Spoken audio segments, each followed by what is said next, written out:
All right, I'm Darrell Bennett, and I wanted to jump in here. I could not wait to get back to share this with you all. I was thinking about this all day, and I was like, I really want to talk about living with criticism. I want to help free you of the need to be liked by people whose opinion doesn't even matter. I know I went far and said they don't matter. Yeah, you matter, but your opinion doesn't, and I have no problem with saying it.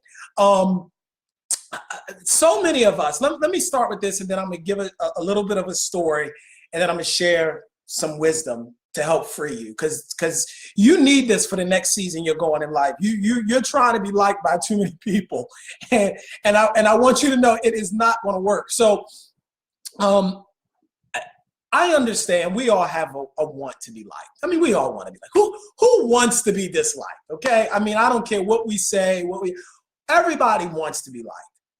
But however, nonetheless, when that need to be liked informs the way we live life, that's when it becomes a problem. That's when it becomes a problem.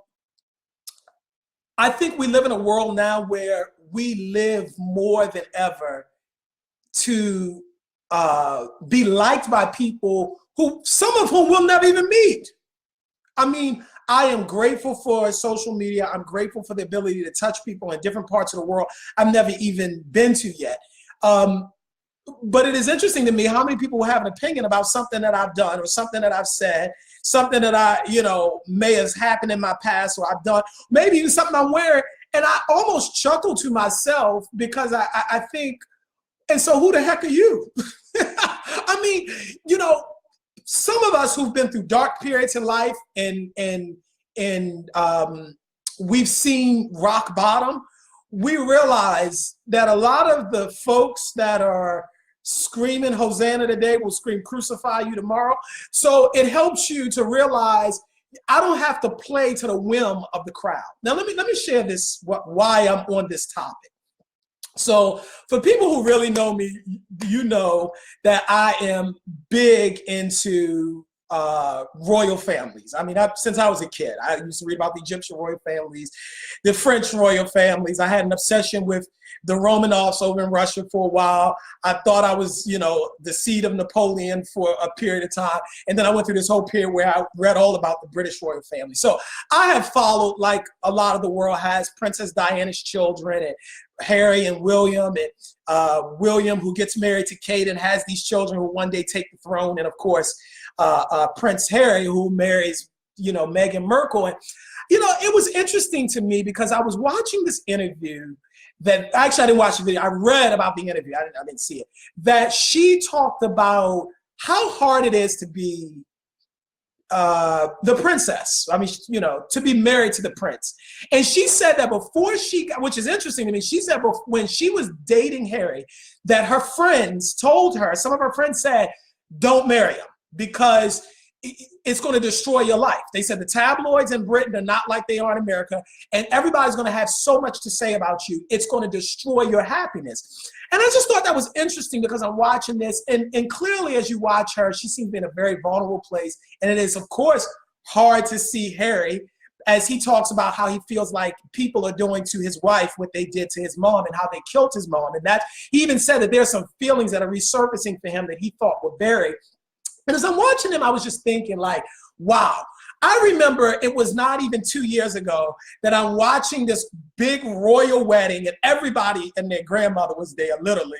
It was the talk of everything. I want to say more people may have watched their wedding than maybe watched Princess Di. I mean, I think they said over 1 billion people watched this wedding. Everybody, it was the invite to have, it was, and I'm watching how life, isn't that interesting how life works? How it goes from everybody watching him and applauding him and having, oh, this, she's now a princess, and this becomes this, it's almost like a fairy tale story. I mean, she's somebody who is of mixed heritage, and she goes from being, I mean, yeah, she's an actress, but she's an actress on a show in Canada to now the one of the stars of the British royal family, one of, a household name. And now here it is 2 years later, and it almost sounds like she's saying things almost as if to suggest not that she regrets it, but everything ain't always what it seems. And so I wanted to share that because that's the context what I'm sharing today about living with criticism. The first thing I want to say is, that's why envy is so crazy. I don't care who you are, you're going to live with criticism. I mean, here they are. What did they do to the world except just be who they are? And it's amazing how many people have something to say. And so when you read, and I'm sure my reading of not the tabloids, but these stories that come out incessantly about Harry and William and Kate and Meghan Markle has only, partly been to blame for the fuel of why the stories come out, because it's amazing to me how you can get criticism from both sides. What do I mean? So I'm going back to this example. I remember they were saying that, a lot of people thought she was too uppity. She lost herself. That now she thinks she's a princess. She doesn't know she is. Who do you think you are, pretty much? And that she's bougie and she's standoffish, and that she, all of these things about this, her being that.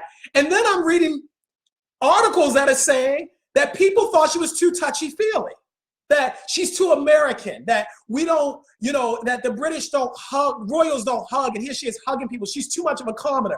And it was interesting to me. It's like, so no matter what you do, somebody's going to have a problem with it. And I'm using them as a context because they're very real, present context for what I'm trying to download into your spirit right now about living with criticism. Stop trying to think you can do stuff that people are not going to criticize you. Now, I don't mean don't take constructive feedback. I don't want to use the word criticism, constructive feedback. I'm not saying we don't do things to better ourselves, but what I do want to say is it is amazing that you can change and I want to speak to women, young women here. You can change your hairstyle 20 times. Somebody's still going to have something to say.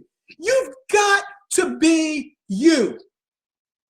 And I feel like this is really a message for my young sisters, and I'm gonna go ahead and say it, my young Black and Hispanic women who are living their lives according to Instagram likes. I can't tell you how many people that I've seen, I'm talking my generation and a little younger, who I'm watching their whole life is turned in turmoil because they're trying to win the favor of the crowds, and they'll change their hair, and they'll change the way they look, and they'll change their body image, all these things to fit something. And I want to say, people are going to have something to say. I remember one young lady, she was talking about how she was, she felt like Black people didn't look, she's a Black girl, she felt like she wasn't thick enough. She was always so skinny, and people, had stuff to say about that, and they want some junk in the trunk and all that, da-da-da-da-da-da, you know what I'm saying, reading between the lines. And so, she did some things and had some work or whatever you want to call it. And now people call her fat. And I'm like, because you're never going to be able to appease everybody. And I want to relieve you of the very real incessant need that we seem to have now in this culture to be liked by everybody. Now, let me share something about myself. For those of you that know my past and know some of my struggles and the things that I've talked about, you have got to know that there are people that have a problem with me. And some people don't have a problem with saying it. This is when I learned to be free. I've never shared this story. I've really never shared this story, but I think it's important for me to share it very quickly. When I was in federal prison, and I try not to go back to these stories often because, I just don't want to go back, but I want to share this. I want to help somebody. I remember I was trying everything I could to just not so much fit in, but I didn't want to stand out. Prison is not a place you want to stand out, just for the record. You just don't want to be. Everything you can do to fit in and blend in and fly under the radar, you need to do that. So I just